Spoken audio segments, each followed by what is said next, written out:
आजचा सेटनेटचं 5वं लेक्चर आहे. आजचा 5वा दिवस आहे, हो की नाही. आज आपल्याला प्रमुख वक्त्या म्हणून लाभलेले आहेत डॉक्टर आरती कांबळे मॅडम. आपल्याच महाविद्यालयाच्या असिस्टंट प्रोफेसर आहेत मायक्रोबायोलॉजी विषयाच्या. मॅडम समोर.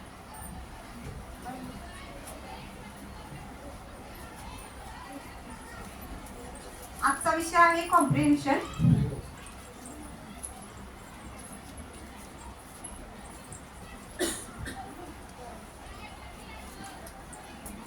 मॅडमांना एकूण 12 वर्षाचा अनुभव आहे. त्यामध्ये 5 वर्ष त्या झाडबुके कॉलेज बार्सी येथे त्या काम केलेले आहेत आणि आपल्या इथं 7 वर्ष झालं काम करतात HGM मध्ये. मायक्रोबायोलॉजी असा त्यांचा सब्जेक्ट आहे. मॅडमांना आंतरराष्ट्रीय जर्मन पेटंट मिळालेले आहेत 3 आणि एक आता प्रक्रियेमध्ये आहे, म्हणजे पेटंट मिळण्याच्या मार्गावर आहे. त्याचबरोबर त्यांचे एकूण 10 आंतरराष्ट्रीय संशोधन पेपर प्रकाशित झालेले आहेत. एक मायनरचा त्यांचा आपल्या HGMचा रिसर्च पेपर त्यांना मंजूर झालेला आहे. त्याचबरोबर त्यांचे 4 गेस्ट लेक्चर झालेले आहेत. आजचं हे तुमचं सेटनेटसाठीचं 5वं गेस्ट लेक्चर आहे. त्याच्या 4 मध्ये 2 त्यांनी सेटनेटचे आधी झुलॉजी विषयामध्ये 2 गेस्ट लेक्चर झालेले आहेत. असं व्यक्तिमत्व तुम्हाला आज लाभलेलं आहे.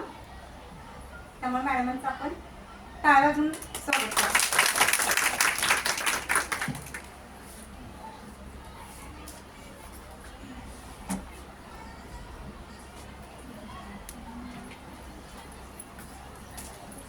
आज आपल्याला व्याख्याते लाभलेले डॉक्टर आरती कांबळे मॅडम यांना पुष्प आणि ग्रंथ देऊन त्यांचं स्वागत करेल. धन्यवाद मॅडम. तुम्ही तुमचं मार्गदर्शन सुरू करा. हो.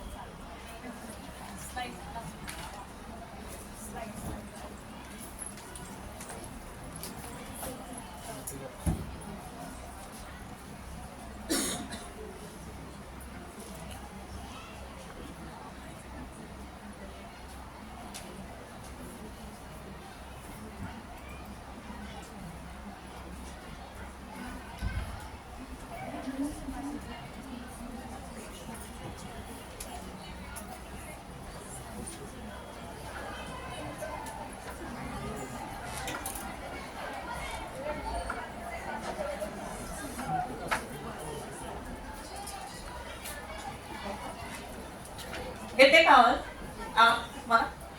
okay. So today we are going to learn about comprehension. Okay. Do you know the word comprehension? माहिती आहे तुम्हाला?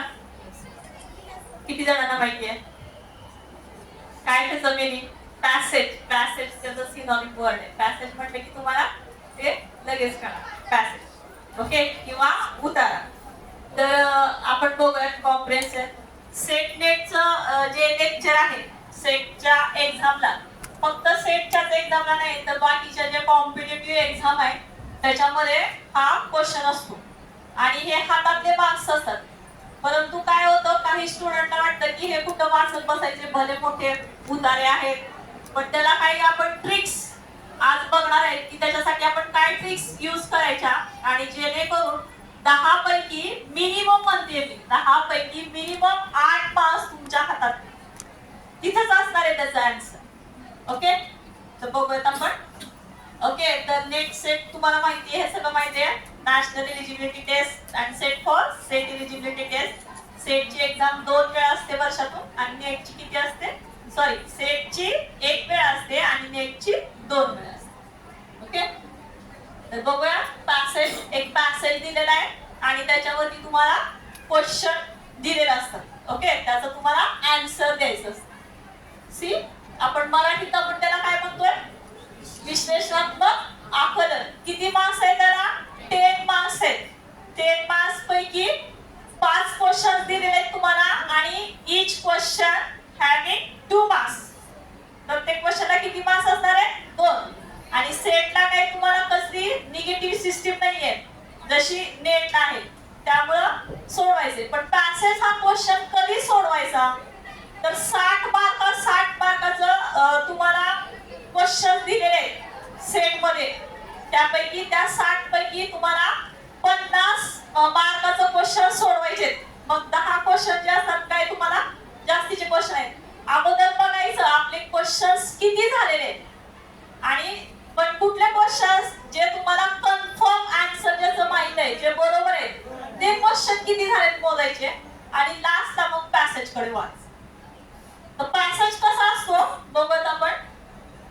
एक कॉम्प्रेन्शन्स म्हणजे ची डेफिनेशन दिलेली आहे की that power has ability to understand, interpret and grasp the meaning of information, ideas. त्याच्यामध्ये आयडियाज असणार आहे, इन्फॉर्मेशन असणार आहे.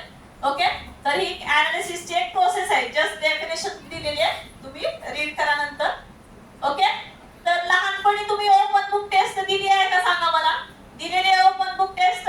हा, सेम लाईक दॅट. ओके, तुमच्या समोर तुमचं एक बुक आहे. बुक म्हणजे ते पॅसेज आहे आणि त्याच्यातून तुम्हाला काय करायचंय, त्याचा आन्सर करायचा. ओके, तर एक तुम्हाला आणखी एक ट्रिक त्याच्यामध्ये सांगते की त्याच्यामध्ये सेटच्या एक्झाम मध्ये मराठी आणि इंग्लिश असे दोन पॅसेज असतात. Do you know? आणि त्याचं आन्सर जे आहे ते सेम सिक्वेन्सिंगचं असतं. हे माहिती का तुम्हाला? म्हणजे दोन क्वेश्चन तुम्ही मराठीतनं सोडवले, दोन क्वेश्चनांना एक तुम्हाला आले नाहीये, मग तुम्ही ते इंग्लिश मधून पण तुम्ही सोडू शकता. असं का करू शकताय तुम्ही? कारण त्याचा जो सिक्वेन्स आहे, फॉर समजा इंग्लिशचा पॅसेज दिलेला आहे आणि त्याचा आन्सरचा सिक्वेन्स आहे सी, मग मराठीतून जो पॅसेज दिलाय त्याचा पण आन्सरचा सिक्वेन्स काय असणार आहे? सीच असणार आहे. म्हणजे हा तुम्हाला एक आणखीन एक बेनिफिट आहे. काही स्टुडंटला हे माहित नसतं, त्यांनी एखादा सिलेक्ट करा, ठीक आहे बाबा आपण मराठी पॅसेज सिलेक्ट करायचा, त्यातले किती 4 क्वेश्चन आले आणि एखादा क्वेश्चन आला नाही, तर तुम्ही सोडून देणार ना. तोच क्वेश्चन तुम्ही कशातला सोडू शकताय? इंग्लिश मधला सोडू शकताय. हा तुम्हाला बेनिफिट असणार आहे. म्हणून हे लक्षात ठेवायचं, दोन्हीचं आन्सरचा सिक्वेन्स काय असणार आहे? सेम सिक्वेन्स असणार आहे. Okay, but the answer options are serial number त्याचा काय असणार आहे? सेम असणार आहे. हा तुमचा बेनिफिट आहे. ओके, पण त्यासाठी तुम्हाला टाइम मॅनेजमेंट आणि रीड केअरफुली करायला. ओके, हे बघा, काही आन्सर जे आहेत that answers are easy in Marathi and some answers are easy in English. According to your convenience you have to choose. तुमच्या कन्व्हिनियन्स प्रमाणे तुम्हाला काय करायचंय? चूज करायचंय. ओके, जर मराठीतून काही 2 क्वेश्चन्स आले मराठीतून, ते सोडवायचे आणि 3 क्वेश्चन इंग्लिश मधून असेल तर ते 3 क्वेश्चन सोडवायचे. पण माझ्या म्हणण्याप्रमाणे मला सांगा की इंग्लिश पॅसेज सोपा आहे का मराठी पॅसेज सोपा आहे? कुठला पॅसेज सोपा आहे? कधी कधी वर्ड समजून घ्यायला दोन्हीचं कम्पेअर करावं. हा हा हा, ओके. पण माझ्या म्हणण्याप्रमाणे तुम्ही आर्ट्सचे जरी काही स्टुडंट असेल तरी इंग्लिश पॅसेज हा सोपा असतो.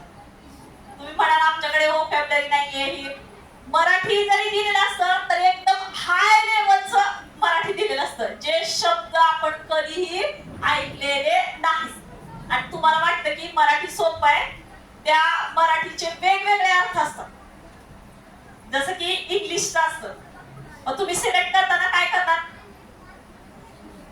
काय करणार तुम्ही? English according to me. जसं ज्याच्या त्याच्या म्हणण्याप्रमाणे तुम्ही कुठेही जाऊ शकता. इंग्लिशला एक सिलेक्ट करा किंवा मराठीतून.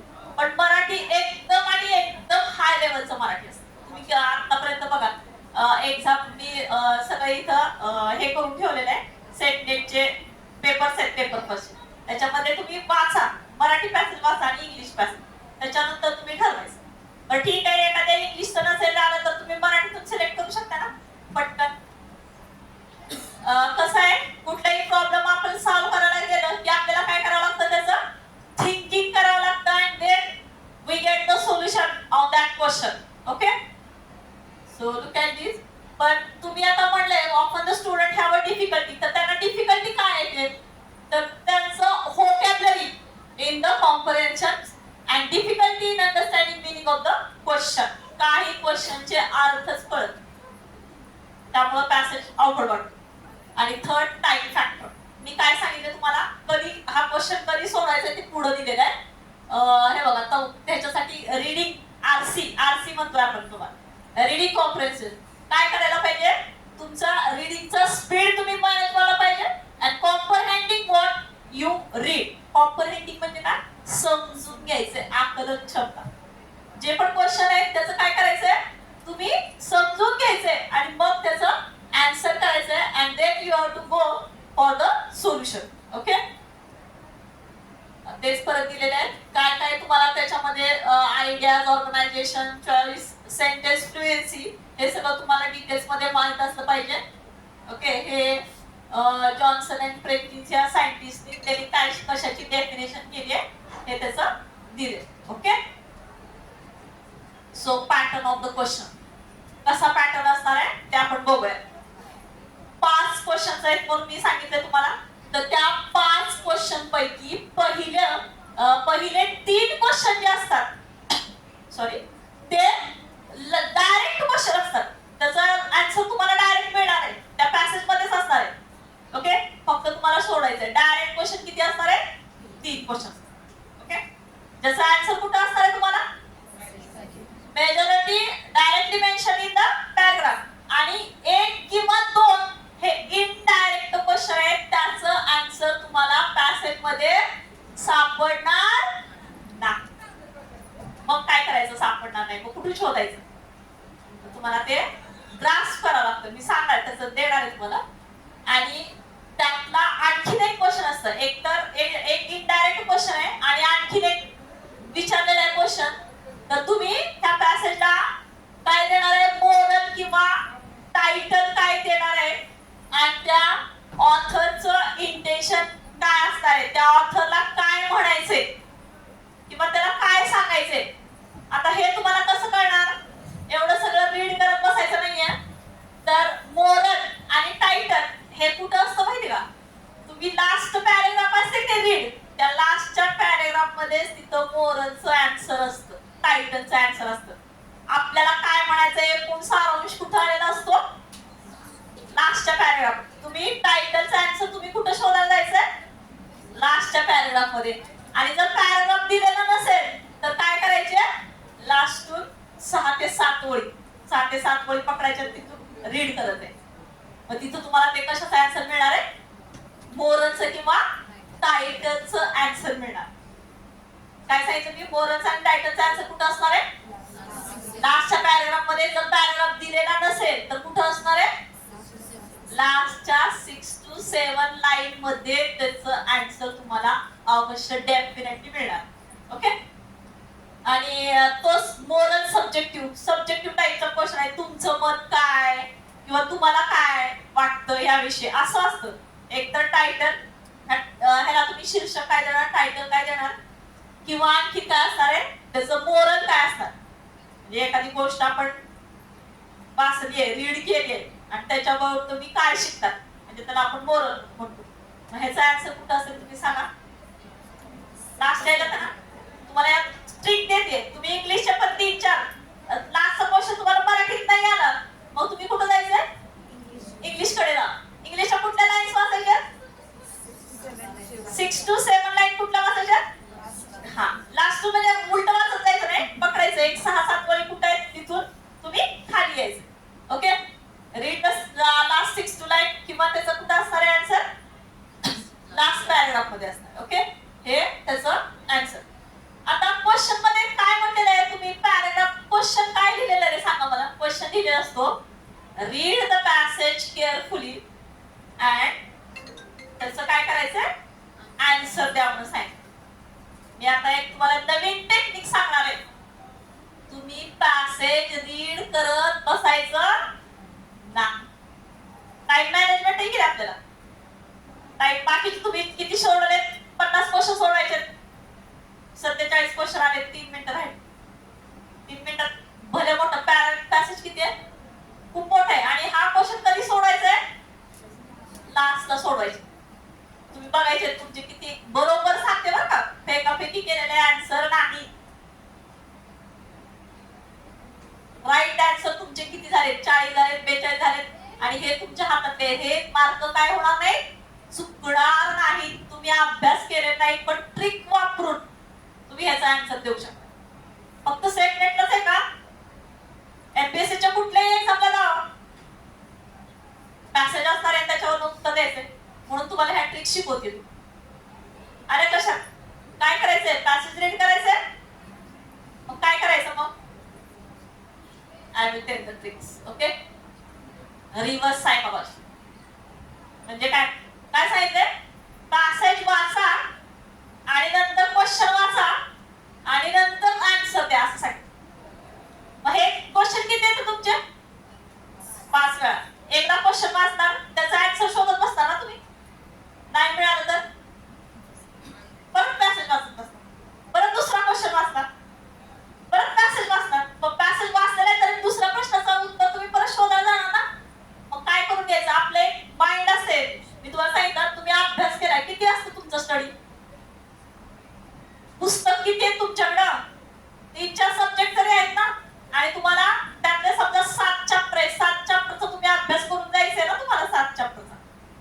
आणि आदल्या दिवशी तुम्हाला मी माझ्या पण विद्यार्थ्यांना सांगते काय घ्यायचंय. तुमची रनिंग नोटबुक आहे की ते घ्यायचे ज्याच्यात तुम्ही पॉइंट दिलेले.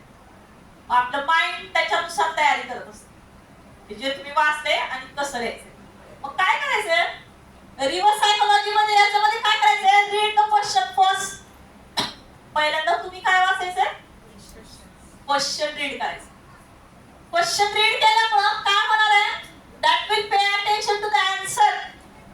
त्याचा आन्सर काय असणार आहे just wasting time unnecessary thing. त्याच्या पॅसेज मध्ये बऱ्याचशा अननेसेसरी थिंग्स आहेत त्या तुम्ही वाचत बसायच्यात का नाही. मी आता हे तुम्हाला करून दाखवणार. तुम्हाला खोट वाटत असेल तर आपण एक हे करूया. मी इंग्लिशच पॅसेज घेते बरं का.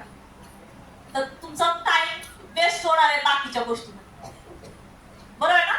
काय करायचंय पहिल्यांदा काय वाचायचंय क्वेश्चन वाचायचं आणि त्याच्या खाली दिलेले आन्सर. मी मगाशी सांगितले generally at the end of the all question the passage सोडवायचे. and if it is a smaller लहान जर पॅसेज असेल तर सिक्वेन्स जसा क्वेश्चन चालेल त्याच्यानुसार जायचे. सिक्वेन्स मध्ये 11वा-12वा क्वेश्चन असतो.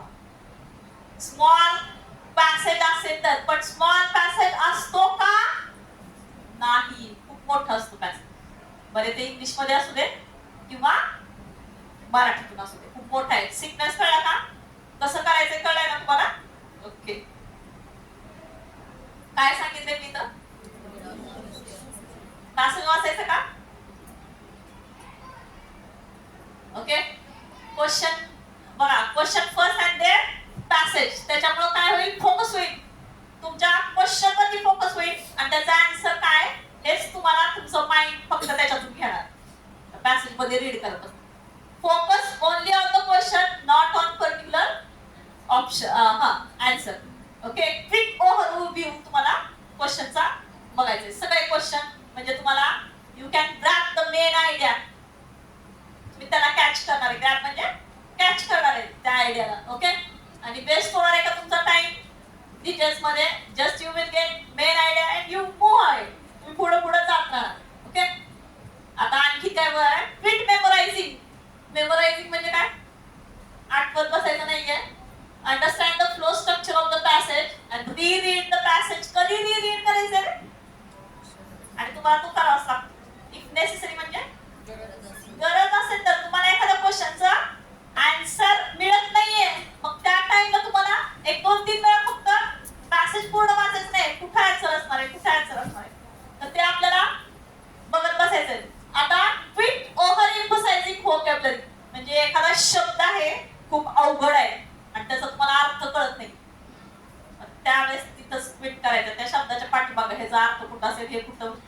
त्याच्यामुळे काय होईल रे बाकीच्या क्वेश्चनचा पण तुमचा काय होईल वेळ जाईल का. आणि एकदा तुम्ही ह्याच्यामध्ये गेलात टेन्शन मध्ये गेले की काय होणार आहे. आपण एखाद्या टेन्शन मध्ये बोलत एक चूक घडलेली असेल त्याच्यातून काय होणार आहे आणखी जास्त चुका करणार ना. तिथंच त्याला क्विट करायचं. Get the gist summary of the passage and you save your time. Do not stuck on particular word. त्याचा मीनिंग काय असणार. स्टक म्हणजे तिथं धरून बसायचं नाही. त्या शब्दाचा वर्ड काय आहे ते तुम्हाला आन्सर येत नाही ते तिथं leave it and then you go through. Okay quit over ते सांगितलेलं आहे. Over emphasising. एम्फसाइजिंग म्हणजे काय त्या गोष्टीवर जोर देत बसायचं नाही आपल्याला. ओके काय करायचं त्या शब्दाला काय करायचं तिथं स्पीड करायचं and you move ahead. Okay do not spend the time on RC that cannot comprehend at first. जर तुम्हाला त्या गोष्टीचा अर्थ समजला नसेल तर तुम्ही काय करायचंय तिथंच ते लिव्ह करायचंय. कुठं फोकस करायचंय on the questions that can you manage easily. कुठले क्वेश्चन घ्यायचे इझिली. मग 2 तुम्हाला मराठीतला आले 2 तुम्ही कुठले सोडायचे. पण टाइम मॅनेजमेंट सगळं वाचत बसायचं नाही का बसायचं का वाचत. ओके आपण बघूयात बरं का तुम्हाला वाटेल मॅडम काय सांगतात. तुमच्याकडनंच आन्सर घेणार एक पॅसेज तुम्हाला. ओके ट्रिकी यूज काय यूज करायचं. आता एनी ऑप्शन दॅट आता ह्याच्यामध्ये डू यू थिंक म्हणजे बाहेरचं काय त्याच्यामध्ये ज्या पॅसेजच्या बाहेरचं करेक्ट ऑप्शन हे कुठं असणार आहे? त्या पॅसेज मध्येच असणार आहे. द राईट आन्सर हिंट जी दिलेली असणार आहे त्या पॅसेज मध्ये जी इन्फॉर्मेशन दिलेली आहे त्याच्यावरतीच आन्सर असतं आणि बाकीचे आपल्याला म्हणजे त्या आन्सर पासून अवे करणारे त्याच्यामध्ये खाली क्वेश्चन्स असतात, ऑप्शन दिलेले असतात.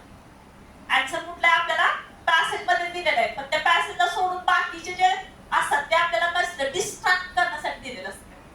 काय करण्यासाठी दिलेलं आहे? डिस्ट्रॅक्ट.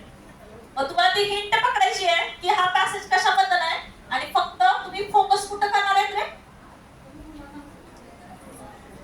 त्या पॅसेजचा सारांश काय ते आणि त्याला सोडून बाकीचे डिस्ट्रॅक्ट. हे मी सांगताना तुम्हाला कळणार आहे, ऍक्च्युअली आपण बघणार आहे.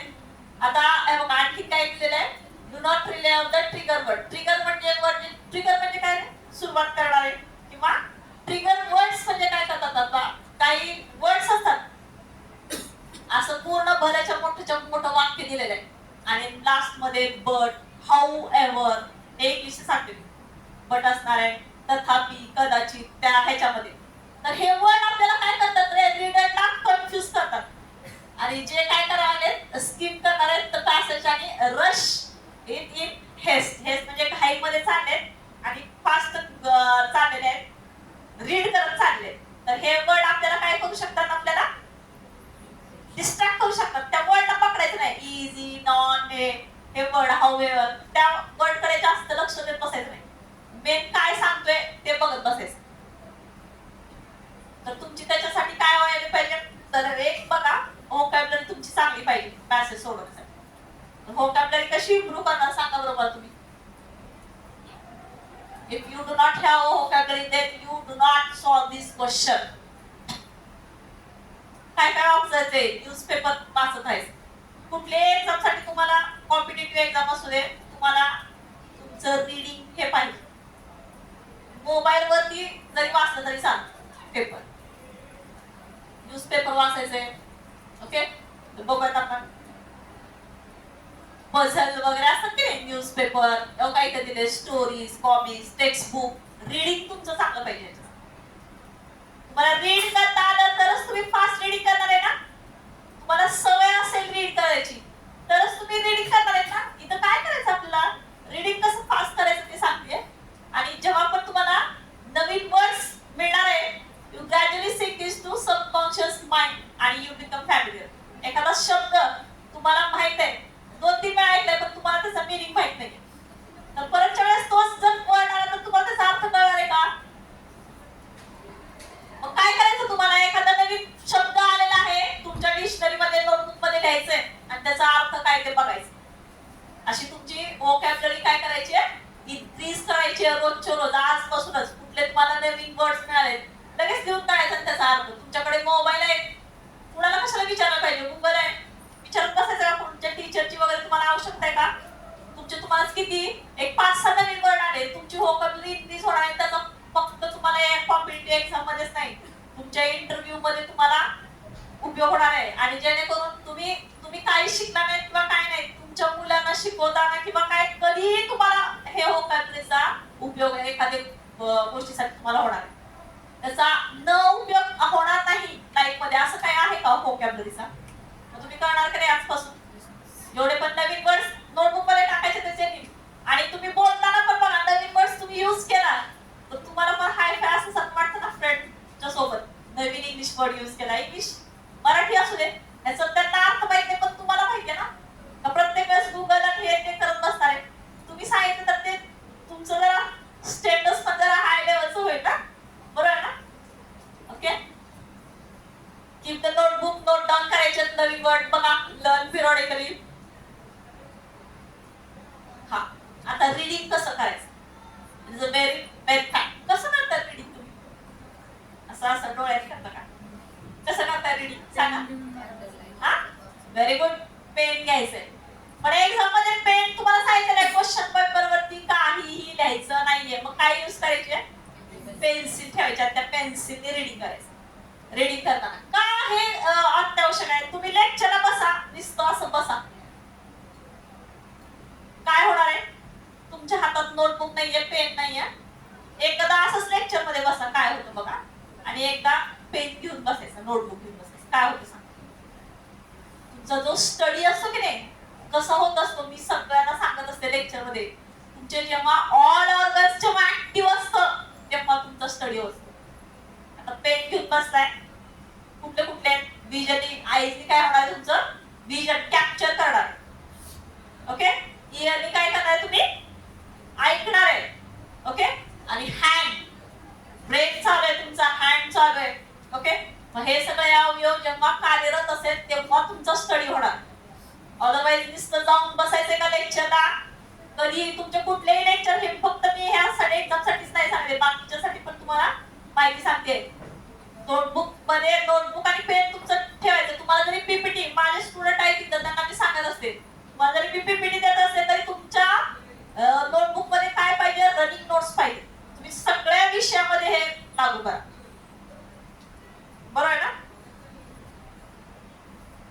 Okay. Make a habit finding vocabulary. आता कीवर्ड क्विकली अंडरलाइन. त्या कीवर्डला अंडरलाइन करायचे. कीवर्ड म्हणजे काय, पेन्सिलने अंडरलाइन करायचंय, ओके. तुम्ही त्या ह्याच्यामध्ये एक्झाम मध्ये आता प्रिपेअर कीवर्ड. कीवर्ड म्हणजे काय, आता एखादा सारांश दिलेला आहे, तो सारांश तुम्हाला माहिती सांगितली पॅसेज वर, ती माहिती कशावरती आहे.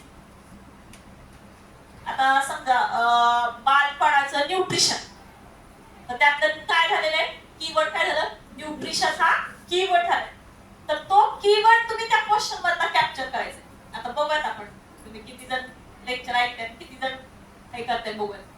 तर त्या कीवर्ड म्हणजे काय असणार आहे बघा.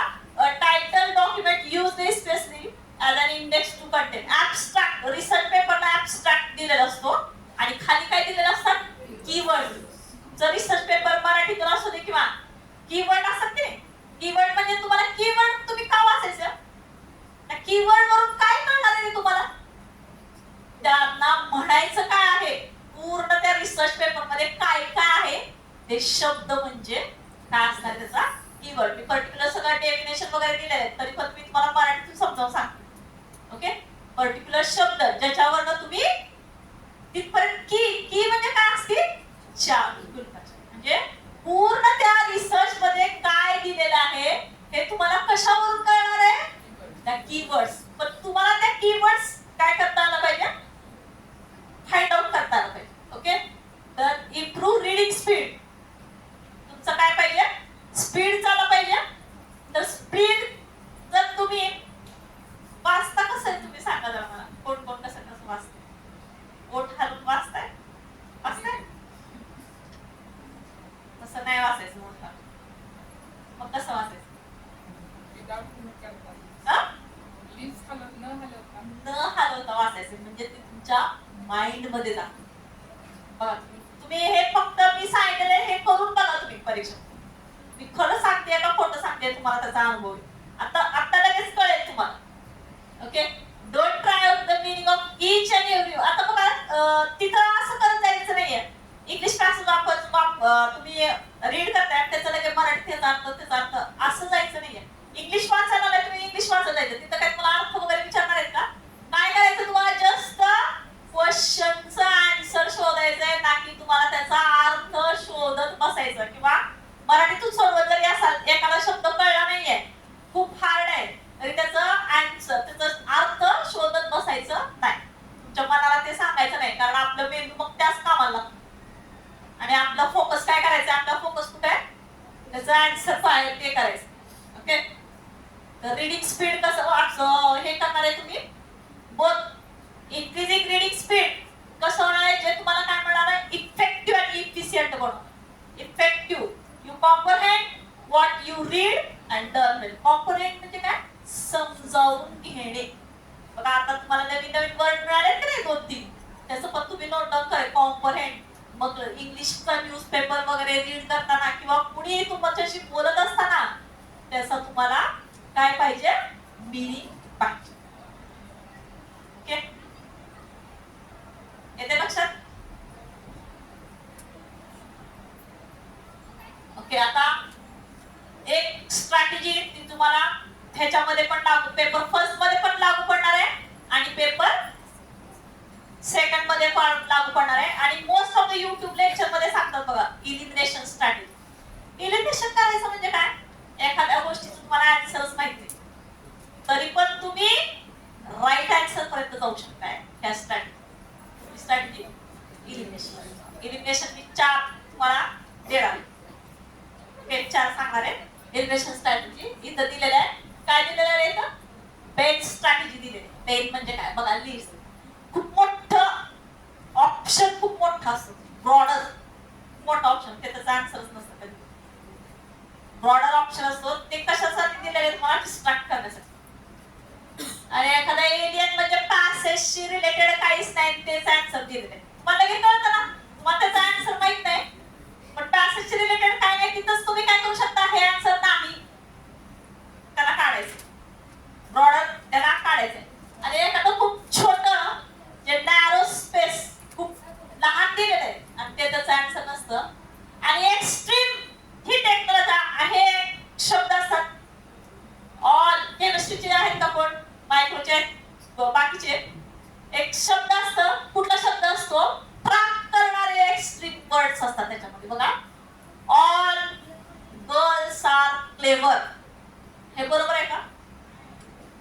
तुम्ही लॉजिकली सांगा ना जरा, हे लावा तुमचं. हा, बरोबर आहे?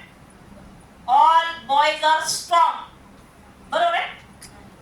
No one boys are clever, बरोबर आहे? असं असू शकतं का? ते चुकीचं असतं. ज्या शब्दामध्ये काय असतं? All, never, everyone, none. आपलं थोडस लॉजिक लावायचं. असे जे वाक्य असतात ना, ते काय वाक्य असतात? चुकीचे असतात. कुठल्याही ह्याला काय असू शकतं रे? म्हणजे काय म्हणतात त्याला आपण? सगळं बरोबर आहे असं असू शकतं का? नाही ना. मे बी जे असतं, मे बीच असतं ना, मे बीचे ते सेंटेन्स काय असतात? बरोबर असतं. एलिमिनेशन स्ट्रॅटेजी म्हणजे तुम्हाला पेपर फर्स्ट मध्ये आणि पेपर सेकंड मध्ये पण लागणार. म्हणजे ते वर्ड्स आले तर ते उत्तर बघायचंच नाही, तो ऑप्शन मध्ये का? ऑल, नेवर, ऑल, हा शक्यतो तसेच असतात. ऑल ते वाक्य पण बनवणार असतात का ते 2 शब्द असतात. शक्यतो हे असतं एलिमिनेशन स्ट्रॅटेजी मध्ये. हे कुठेही सांगा, आम्हाला पण टीचरांनी सांगितले म्हणजे कुठल्याही ह्याच्यामध्ये, आणि ते बरोबरच आहे. आम्ही खूप वेळा हे केलेले. आता नेट तर मी खूप वेळा दिलेले सेट असंच. आणि ही स्ट्रॅटेजी तुम्हाला तुम्ही कुठं ह्याच्यामध्ये पण गेलात तरी सांगतात. कुठे गेला तर कुठलं कोचिंग क्लासेस, किंवा मी ह्याचं केलं होतं अन अकॅडमीचे क्लासेस केले, तर हे स्ट्रॅटेजी आम्हाला सांगतात. माझ्या अनुभवावरून मी सांगितलं. माझा रँक 56वा रँक आहे ऑल इंडिया रँक नेट. हे स्ट्रॅटेजी तुम्ही यूज करा शक्य. ओके, हे आणखी त्याच्या खाली दिले की लॉजिक आणि कॉमन सेन्स लावा. कॉमन सेन्स हे उत्तर असू शकतं का? आपल्याला कळतेच ना, तुम्हाला आता बघणार आहे, आपण जाणार आहे तिकडे. Okay, don't draw the outside knowledge. बाहेरचं काही तिथं घुसवायचं नाही. पॅसेजचे दिले हे असं असतं, पॅसेज मध्ये जे दिले ते आन्सर आपल्याला लावायचं, बाकीचं काय लावायचं. ओके, बघा तिथंच काय दिलंय. तुम्ही पॅसेज रीड करताना फोकसिंग काय करायचं? ओव्हरकम पॅनिकला ओव्हरकम करायचे, म्हणजे अवॉइड करायचे. Your eyes feel uncomfortable. So कधी कधी काय करायचं बघा, आपल्याला आन्सर येत नाहीये आणि खूपच 2-3 वर्ड्स आपल्याला काहीच समजले नाही, तेव्हा तुम्ही काय करायचंय? तर so often close your eyes. 1-2 मिनिटासाठी डोळे घट्ट मिटून बसायचे आणि त्याच्यानंतर एक डीप ब्रीथ आणि देन स्टार्ट अगेन. बघा तुम्हाला थोडंसं सोपं हे करून बघा. अवघड वाचायला काहीच लिहिता येत नाही क्वेश्चन. 1-2 मिनिटं शांत बसा. आपलं पॅन डोक्यातून काय करायचंय? स्ट्रेसला रिमूव्ह करायचं. 1-2 मिनिटं. काय तुमचं एक्झाम चालू आहे आणि सगळं झालेलं आहे, 1-2-3 त्याचं तुम्हाला येतच नाही, त्यावेळेला हे करायचं. योगा वगैरे करता का नाही? हे खूप गरजेचं आहे स्ट्रेस रिमूव्ह करण्यासाठी. 1-2 and never give up, never lose your confidence. आता मला येणारच नाहीये ह्याचा आन्सर होणार नाही, ही कंडिशन कधी तुम्ही त्याच्यातून जायचंय आणि तुम्हाला योग्य आन्सर कडे जायचंय. बघा तुम्हाला सांगते मी, learn what work best for you. आता स्ट्रॅटेजी जी तुम्हाला मेन्शन केली आहे ती सगळी काही फ्लेक्झिबल आहे. फ्लेक्झिबल म्हणजे काय, असंच आणि असंच होऊ शकतं असं नाही, थोडंसं त्याच्यामध्ये मागे पुढे होऊ शकतं. किंवा यू फील जर तुम्हाला तुमचं थोडंसं तुमच्या काही स्ट्रिक्ट असेल तर त्याच्यामध्ये तुमच्या आयडिया तुमच्या स्ट्रॅटेजी पण तुम्ही त्याच्यामध्ये वापरून काय करू शकता आपण, यू कॅन जज. कारण आपण आपले जज आहेत. ओके, आपल्याला काय बरोबर, युअर स्ट्रेंथ, तुमची स्ट्रेंथ काय आहे आणि तुमचा विकनेस काय आहे तुम्हाला माहिती आहे. त्यामुळे आपल्याला काय चांगलं येतं ते तुम्ही करायचं. मी काय सांगितले, हा क्वेश्चन कधी सोडवायचे, तुमचे बरोबर आन्सर किती आहेत. जर तुम्हाला 50 पैकी 50 47 क्वेश्चन बरोबर आहेत, मग हे किती आहेत, 5 आहेत ना, मग यातले 3 क्वेश्चन सोडवा. कारण हे कधी सोडवायचं आपल्याला, at the end of the passage. Okay, after reading the passage or chapter, ask your child, but तुम्ही आपल्याला काय करायचंय, समराइज करायचंय तुमच्या वर्ड मध्ये. आता हे एवढं हे करायला वेळ नाही, फक्त 1-2-3 लाईन पासून तुम्हाला लक्षात येईल. समराइज करणे म्हणजे काय, क्विक डिसाइड. त्याच्यामध्ये काय दिलेलं आहे 1-2-3 वाक्य तुम्हाला कळलं ना, मग तुम्ही त्याचं लगेच तुम्ही अंडरस्टँड करू शकताय. आणि समराइज करायला काय सगळं वाचायची काही गरज नाही. एक वरचे 2-3 लाईन वाचले की तुम्हाला काय करणार आहे, तो पॅसेज कशाबद्दल आहे हे लगेचच कळणार. बघूयात आपण. प्रॅक्टिस करायचे, क्वेश्चन पेपर सॉल्व्ह करायचे, हे मेन DYQ सोडवायचे. ओके, आणि सब क्वेश्चन्स आर सिंपल. आता काही समजावून घ्यायचे, सम ड्रॉ द इन्फरन्स. इन्फरन्स म्हणजे काय, आपण त्याच्यावर अनुमान काढायचे, त्याच्यावर म्हणजे कशा प्रकारचे प्रेशर. आता एक 4-5 तुम्हाला पॅसेज जरी आले, तुम्ही ठीक आहे 10 पॅराग्राफ सोडवले आणि त्याचं उत्तर हे, त्याचं उत्तर हे, तोच पॅसेज परत रिपीट होणार आहे का तुम्हाला, नाही. मग तुम्ही काय करायचंय, त्या 10 पॅराग्राफ तुम्ही काय ट्रिक लावून सोडवायचे, म्हणजे तुम्हाला तिथं ट्रिक लावून तिथं सोडवता येईल. एक्झाम्पल सगळं वाचून आणि मी जे ट्रिक लावले ते यूज करून तुम्ही सोडवायचे. आता बघूया, हे फोनिक फ्लुएन्सी कॉम्परेशन्स म्हणजे आपण त्याच्यापर्यंत कसं काय, आकलन क्षमता म्हणजे काय. फोनिक म्हणजे जो उच्चार असतो की नाही, साऊंड, त्याला फोनिक असं म्हणतात. त्या वर्डचे क्लिअरन्स, फोनिक्स, त्याचे उच्चार ते स्पष्ट क्लिअर असायला पाहिजेत. बरं, आपण एकच minute. Asking and answering questions practice करायची आहे. आपण एकदा फक्त बघूया. ऑल द बेस्ट दिलंय. तर हा पॅराग्राफ आहे. आता तुमच्यापैकी किती जणांनी हा पॅराग्राफ आहे, हा पॅराग्राफ आपण रीड करायचा नाही. हा पहिला क्वेश्चन आहे. क्वेश्चन अगोदर हे करा आणि कीवर्ड त्याच्यातलं मला सांगा, तुमच्यातला कीवर्ड काय.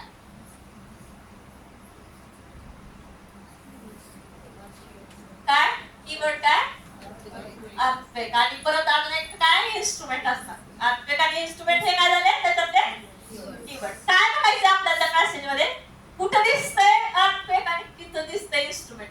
आणि खाली काय ऑप्शन आहे ते 2-8 ग्लास तुम्ही वाचून घ्या.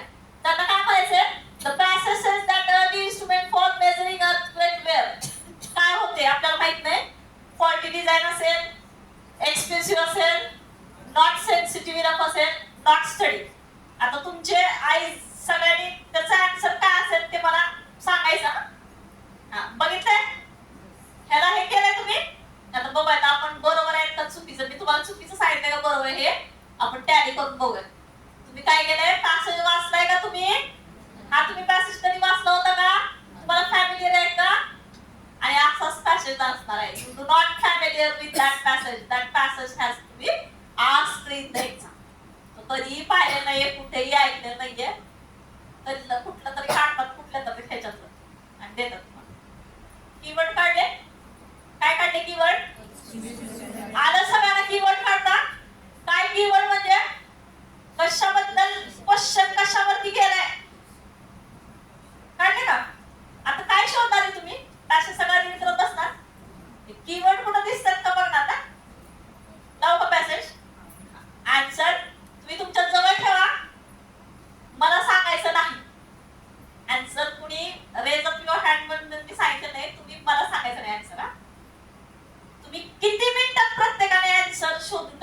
ते मिनिट पण त्याच्या पुढे द्यायचं. हे बघितलं काय केअरफुली. तर आपल्याला पॅसेज केअरफुली वाचायचा नाही. काय वाचायचं carefully? Question carefully. Reverse psychology use करायची आपल्याला. Okay, this is a passage. Okay, इथं सुद्धा पटकन बघायचं, क्विक आन्सर. परत तुम्ही आन्सरचं दाखवा म्हणलं तर मी आन्सरचं दाखवणार. कुठं दिसतं का बघा त्यांनी काय सांगितलं. कुठं दिसतं का बघा, पटकन बघा. तुम्ही गेलात का त्या आन्सर मग हे दाखवू का तुम्हाला? ऑप्शन दाखवू देत का? माइंड मध्ये सेट केलं का? दिसतं व्हायचं पटपट पटपट.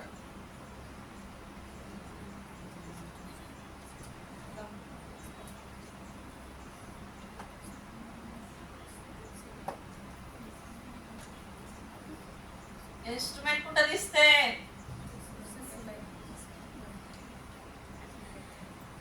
पुढे जावा म्हणजे की मी पुढे सांगणार. ओके,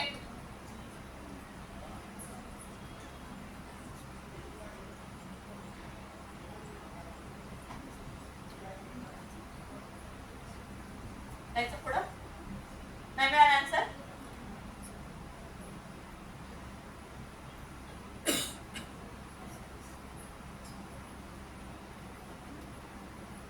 पुढे जायचंय? पुढे जायचं?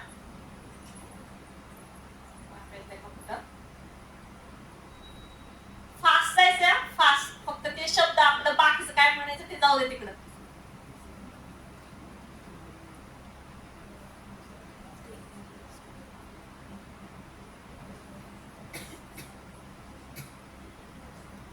मला पण नाही माहिती आन्सर.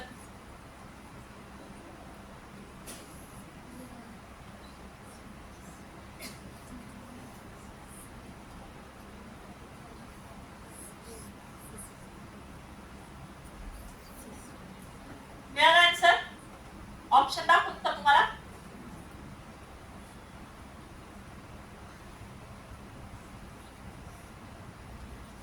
डायरेक्ट आन्सर आहे का बघा.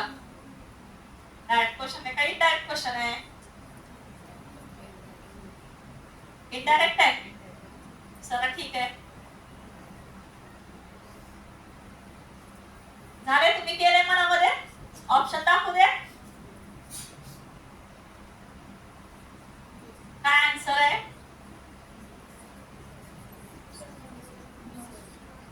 तुम्ही तुमच्या ह्याच्यामध्ये ठेवा.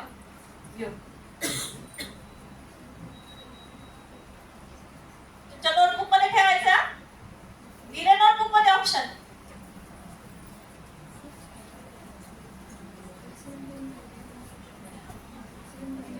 दिले का बघा. The passage says that म्हणजे त्याला ऑथरला काय म्हणायचं? हा इनडायरेक्टच क्वेश्चन आहे बरं का. The passage says that instrument for measuring earthquake where. दिले आन्सर? आन्सर दिले का सगळ्यांनी? नोटबुक मध्ये नोट डाऊन केलंय ऑप्शन.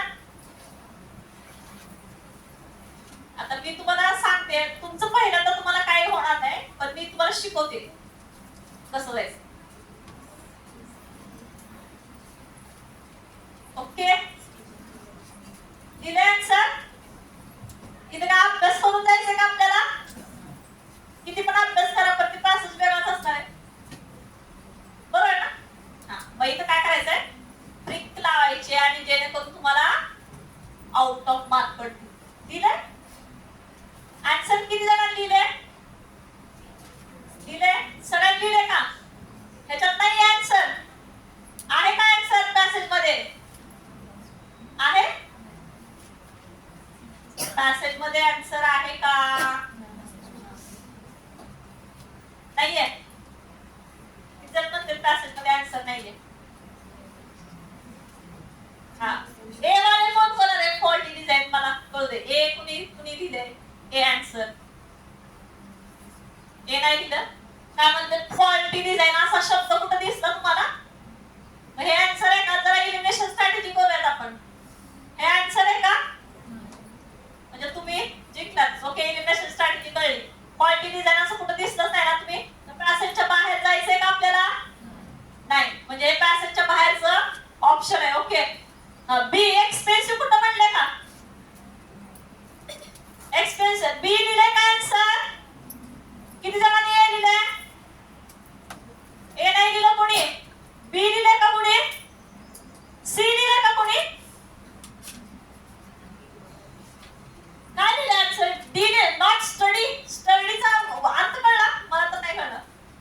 स्टडीचा अर्थ कळला? स्टडीचा अर्थ कळला? Unknown unfamiliar word. कशाला जायचं तिथं त्या ऑप्शन कडे? कुठला ऑप्शन? सगळ्यांनी लिहिलं ऑप्शन? सगळ्यांनी सी लिहिलं? बी लिहिलं? एक्सप्रेसिव्ह आहे. एक्सप्रेसिव्ह कुठं वर्ड दिसलं तुम्हाला? सी हे इनडायरेक्ट आहे. इनडायरेक्ट कुठं दिसतंय? चला आपल्याला तर काय तुम्ही पण काय लिहिलं रे? हा एक्सप्रेसिव्ह हा वर्ड दिसला नाही. एक्सप्रेसिव्ह वर्ड दिसला का तुम्हाला? तिथं म्हणलंय का कुठं पॅराग्राफ मध्ये? मग हे आहे का आन्सर? हे पहा कसला दिला त्यांनी? आउट ऑफ द पॅसेज तिथं टाकलंय. आणि हे कुठल्या ह्याच्यामध्ये आलं रे सांगा मला? एक्सपेन्सिव्ह कुठल्या ह्याच्यामध्ये? नॅरो ह्याच्यामध्ये आलं की आले ना? ओके. स्टडीचं तर मिनिंगच कळलं नाही पहिल्यांदा. बघूयात आपण हे कसं आन्सर आहे सी हे बघूयात. ओके. आता बघा कसं वाचते. कधी येते? Thief in night without warning, unnecessary, therefore imagine instrument neither slumbered or not slipped. Slumbered to sleep, there is some devices are quite simple, consist rods. मग मी कसं वाचते बघा. Food stand in 19 by shop it comes vegetable, food only unstable, but the rods falling direction which according to the scientist. हे काय कळत नाही बरं का प्रत्येकाचा अर्थ. आपण असंच वाचत चाललोय. Stop was to take one in direction which come but instrument far more delicate that were needed. Catch केलं का? इन्स्ट्रुमेंट कसे आहेत रे? डेलिकेट आहे.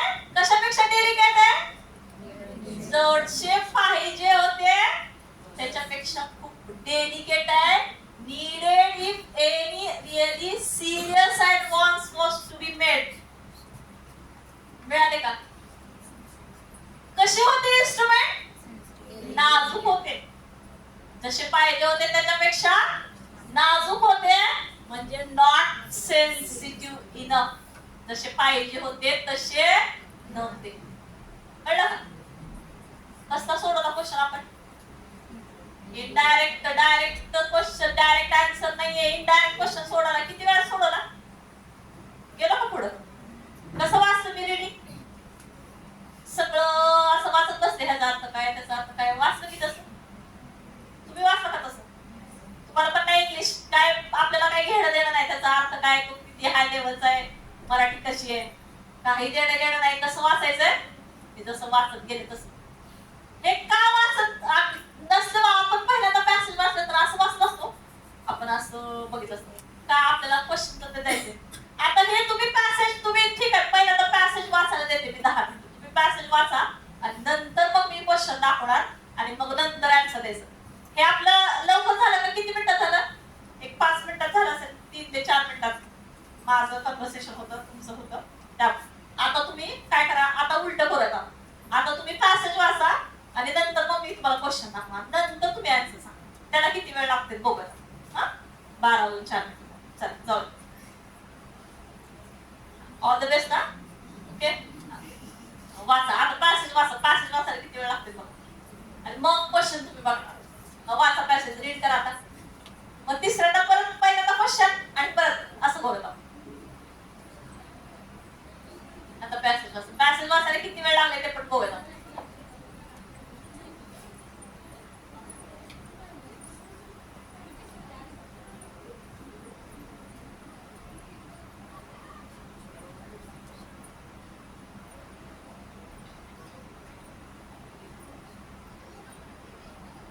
वेळ लागते. दोन्ही पण ट्रिक तुम्हाला दाखवते.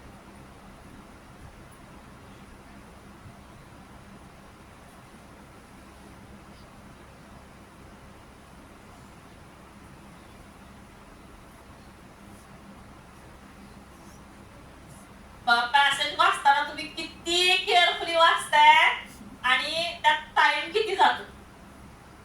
कारण पहिल्यांदा तुम्हाला बघायचंय तो पॅसेज कशाचा आहे म्हणून प्रत्येक गोष्ट तुम्ही काय करताय केअरफुली वाचत चाललाय. जसं read the passage carefully and then answer the questions.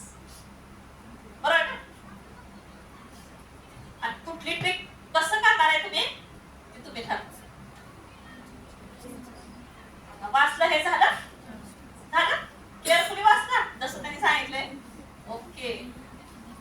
तरी तुम्हाला पटकन आता तुम्हाला परत क्वेश्चन वाचून परत पॅसेज वाचवला.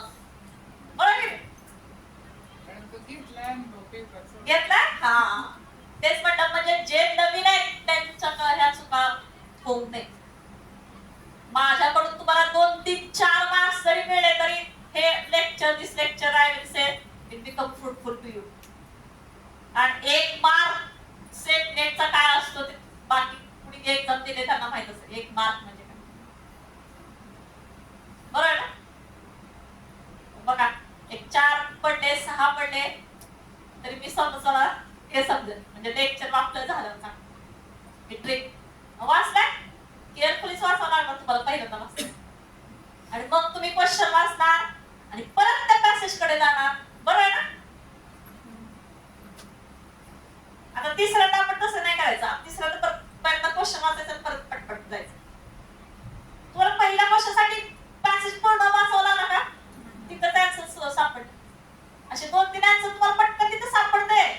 आणि ज्याचं नाही सापडत तिथं सोडून द्या ना त्याला. दुसरं बघा क्वेश्चन वाचलंय का झाले का झाले carefully.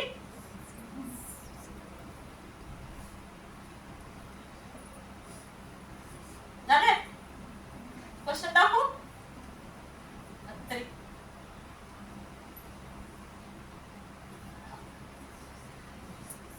Author says that it was necessary to invent instrument to observe an earthquake because ज्याने पहिलं वाक्य वाचलं असेल ना त्याला लगेच आन्सर समजतं. काय आन्सर सांगा. पहिल्याच वाक्य दिलं ना हा कसला आहे डायरेक्ट क्वेश्चन. मग ह्या बी एवढा आन्सर तुम्हाला शोधायला पूर्ण पॅसेज मला माहिती आहे बघा मी पॅसेज वाचणार नाही मी जाते आणि बघते उत्तर त्याचं काय. काय म्हणलंय तिथं बघून घेते अगोदर. The author says that it necessary to investment observe earthquake. Instrument आहेत आणि earthquake आहे असायला पाहिजे. त्याचं काय सांगितलंय we have to prove that we are technically sound. The earthquake from all the external like thing I will allow us to show our exercise we have to keep up. Okay. The earthquake become like a thing. झालं मला एकाच वाक्य सांगते. मी कशाला सगळं वाचलं मी सगळं. कुणाचा टाइम वाचलं तुमचं का माझं.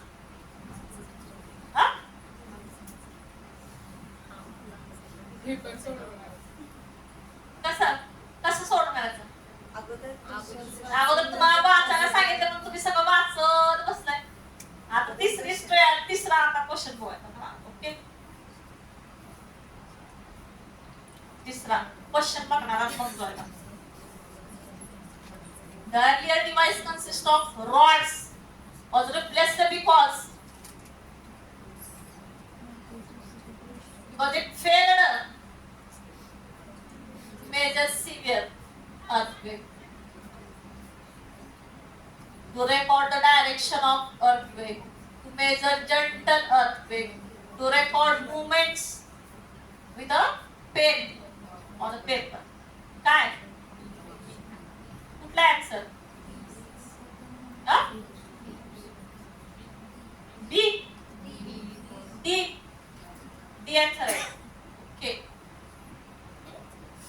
कुठला आन्सर आहे बघूया. लास्ट आन्सर आहे तुम्हाला सापडलं होतं ना कुठेतरी हे बघा कुठे आहे D. Earlier device consisting earlier जे डिव्हाइस होते रिप्लेस झाले.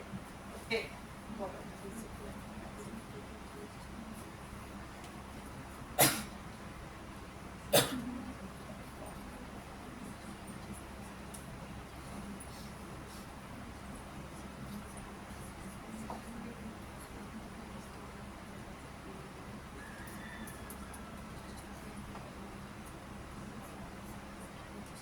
अर्लियर डिव्हाइस कुठे दिसतंय.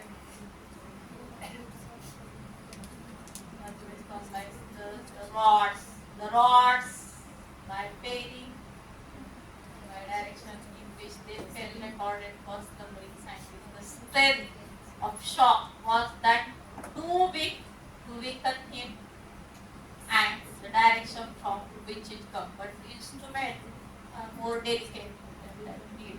Thus the rods by इथं बघा आन्सर आहे का इथं आहे का आन्सर हा काय सांगितले बघा इथं थोडंसं आपण फास्ट जायचं the rods by falling and by the direction in which they fell recorded for slumbering scientists the strength of shock that was too big to waken him and the direction from which it came.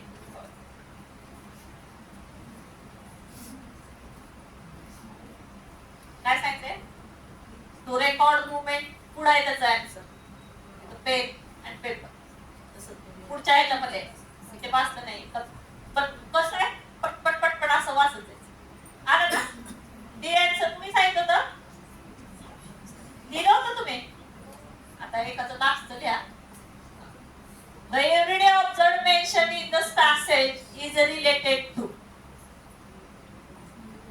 the tendency of standing person to fall when a bus or train moves suddenly, the movement of bus train passengers standing in a bus, and the sudden start. हे ह्याच्यातलं आहे ना कशातलं आहे ह्याच्यातलं नाही ना हा हे बघा according हे ह्याचं पहिलं कुठं आन्सर आहे काय असेल answer according to passage meaning of the word slumber is slumber म्हणजे काय माहितच नाही आम्हाला चला बघूयात काय आहेत का शॉक शॉक स्लंबर म्हणजे शॉक बघा माहित नाही आपल्याला वर्ड अनफॅमिलियर आहे ओके तिथं बघूयात का असं आहे का कारण आपल्याला तिथं त्याने आन्सर दिलं असते मेसेज मध्येच असणार आहे आन्सर बघूयात का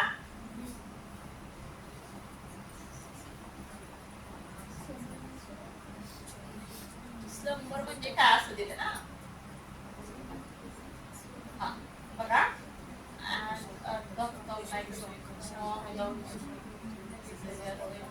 neither slumbered nor slept. आले मॅडम दोन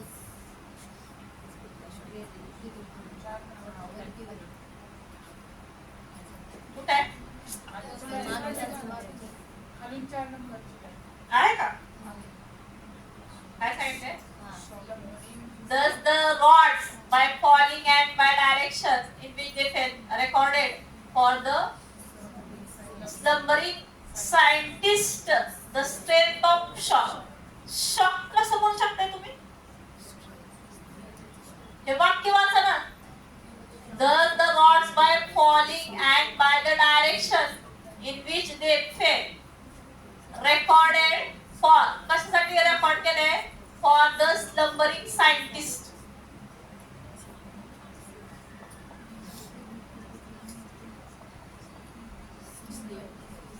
slumbering म्हणजे काय कशावरून काढलं तुम्ही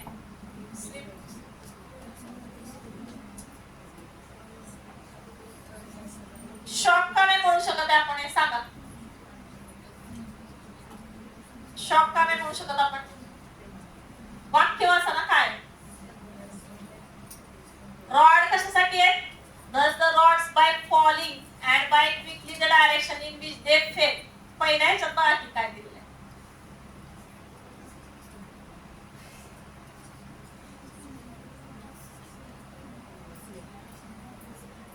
पहिल्या ह्याच्यातच आहे आन्सर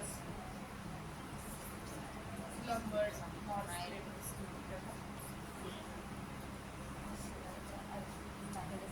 सिंपल आहे आन्सर इनडायरेक्ट क्वेश्चन आहे पण ठीक आहे तुम्हाला ते येत नव्हतं ठीक आहे येत नाही स्लंबरीचा अर्थ माहित नाही मराठीकडे जावं मराठीतला बघायचं पाचवं क्वेश्चन काय ऍक्च्युली 3 क्वेश्चन ते आन्सर सेमच आहेत ना ते 3 क्वेश्चन सोडवले त्याचा पण 11वा नंबर तोच आहे एक इंग्लिश मधला तोच आहे मराठीतला तोच आहे तुम्हाला क्वेश्चन पण काय करावं लागेल तुम्हाला 15वा क्वेश्चन तिथं बघावं लागेल तो सोपा असेल तर तो घ्या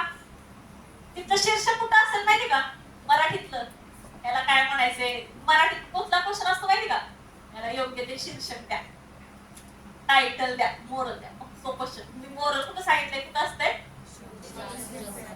किंवा शेवटच्या पॅरेग्राफ शक्यतो डेफिनेट बघा एक थोडस मी ह्याच्यामध्ये तुम्हाला देते सरांकडे देते माझ्याकडे हे आहे फोल्डर तयार केले सेंटेन्सच्या एक्झाम नक्की शेअर करा मॅडम. हा? नक्की शेअर करा. परवाचे सर देतो म्हणजे पण काय आलं नाही नाही माझ्याकडे आहेत स्टुडंट मी सरांकडेच फोल्डर देणार आता पेन ड्राईव्ह आहे पण मला थोडस घाई आहे त्यामुळं पेन ड्राईव्ह आहे मॅम ही पीपीटी आहे का पीपीटी इथंच आहे पीपीटी पण आहे आमचे स्टुडंट आहेत काय मायक्रोचे त्यांच्याकडे देते मग ते शेअर ते आहेत ना ग्रुपला ही पीपीटी पण शेअर करते आणि फोल्डर तुम्हाला देते पेन ड्राईव्ह घेऊन या ओके कसं वाटलं लेक्चर मला एक दोन जरी मार्क्स पडले ह्या ट्रिक मध्ये तरी त्याचा फायदा आहे मिनिमम 2 मॅक्सिमम तुम्ही 8 10 पैकी 8 तरी पडतातच ओके जर इकडून फोटो घेतेस का